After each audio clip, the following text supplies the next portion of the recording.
First, let's take a closer look at why separatism is a worry there.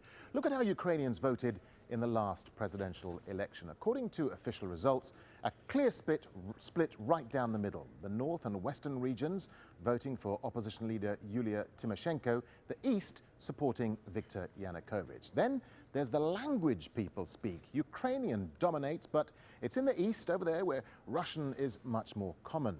These states in blue are where more than half of people are native Russian speakers. But it's Crimea which is causing the most concern. There it is down there. It's already an autonomous region and more than half the people there are ethnic Russians.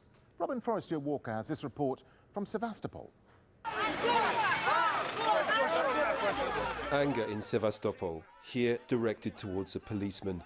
The crowd thinks he's taking orders from Kiev. They refuse to recognize the new government in the capital. The city council has rebelled. On Monday, it appointed a Russian businessman as mayor. Since the opposition took control of Ukraine's parliament, resolutions to remove Soviet symbols and diminish Russian language status have alarmed pro-Russian towns like Sevastopol. Other Ukrainian cities may have seen Lenin topple, but he's not in any imminent danger in Sevastopol, long home to Russian Navy personnel and Russia's Black Sea Fleet. Viktor Yanukovych was rumoured to have sought refuge here, but few now have a good word to say about him. The only good quality that Yanukovych had was that he spoke Russian and promised to support the Russian people. That's why people believed him. There's nothing else to him.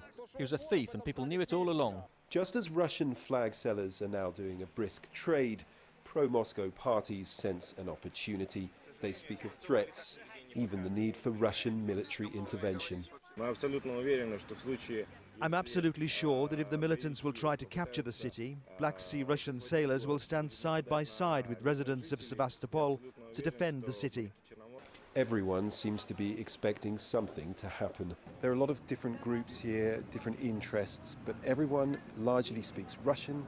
They identify with Russia in some way, whether what's going on is spontaneous or whether it's being organized. There's a real sense of anxiety ever since there was a change of power in Kiev. The new government in the capital is worried. Tuesday saw the interim president calling for an emergency meeting on separatism. Here, some may feel reassured that Moscow has itself questioned the new government's legitimacy. The Kremlin has said ethnic Russian rights are being infringed, but Russian involvement may plunge Ukraine back into fresh crisis. Forestier-Walker, Al Jazeera, Sevastopol.